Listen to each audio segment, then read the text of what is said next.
Mavoor pipe line residence അസോസിയേഷനെ മാവൂർ പഞ്ചായത്തിലെ ആദ്യത്തെ സമ്പൂർണ്ണ മാലിന്യമുക്ത പ്രദേശമായി പ്രഖ്യാപിച്ചു. മാവൂർ ലിറ്റിൽ ഫ്ലവർ പാരിഷ് ഹാളിൽ നടന്ന ചടങ്ങിൽ മാവൂർ പഞ്ചായത്ത് പ്രസിഡന്റ് വളപ്പിൽ റസാഖ് പ്രഖ്യാപനം നടത്തി.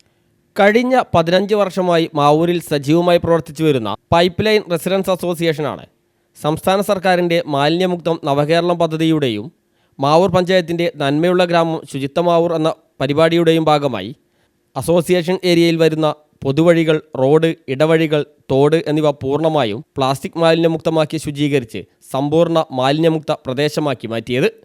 ശുചീകരണ പ്രവർത്തികൾ കാര്യക്ഷമമാക്കുന്നതിനും സമ്പൂർണ്ണമായി ശുചീകരിക്കുന്നതിനുമായി അസോസിയേഷൻ പ്രദേശത്തെ ആകെ 4 ഏരിയകളാക്കി തിരിക്കുകയും 4 കൺവീനർമാരുടെ നേതൃത്വത്തിൽ എല്ലാ വീടുകളുടെയും സഹകരണത്തോടെയാണ് പ്രവർത്തികൾ നടത്തിയത്. 2024 ഒക്ടോബർ 13 ചേർന്ന ജനറൽ ബോഡിയിൽ വെച്ച് മാവൂർ ഗ്രാമപഞ്ചായത്ത് പ്രസിഡന്റ് ഉദ്ഘാടനം ചെയ്തതോടെയാണ് പ്രവർത്തനങ്ങൾക്ക് തുടക്കമായത്. 4 മാസം കൊണ്ട് 4 ഘട്ടങ്ങളിലായി എല്ലാ കുടുംബാംഗങ്ങളുടെയും സഹകരണത്തോടെ പ്രവർത്തികൾ പൂർത്തീകരിച്ചു. 50 ചാക്ക് പ്ലാസ്റ്റിക് കുപ്പി അടക്കമുള്ള അജൈവ മാലിന്യങ്ങൾ ശേഖരിച്ച് ഹരിതകർമ്മസേനയ്ക്ക് കൈമാറി.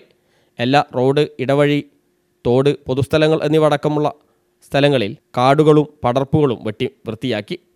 തുടർന്നും പ്രദേശം അസോസിയേഷൻ ഏരിയ കൺവീനർമാരുടെ നേതൃത്വത്തിൽ സ്ഥിരമായി മാലിന്യമുക്ത പ്രദേശമായി സംരക്ഷിക്കാനും തീരുമാനമെടുത്തിട്ടുണ്ട്. സമ്പൂർണ്ണ മാലിന്യമുക്ത പ്രദേശം പ്രഖ്യാപനം മാവൂർ ലിറ്റിൽ ഫ്ലവർ പാരിഷ് ഹാളിൽ അസോസിയേഷൻ പ്രസിഡന്റ് സക്കറിയ ഇത്തിപ്പറമ്പിൻ്റെ അധ്യക്ഷതയിൽ ഗ്രാമപഞ്ചായത്ത് പ്രസിഡന്റ് വളപ്പിൽ റസാഖ് നിർവഹിച്ചു.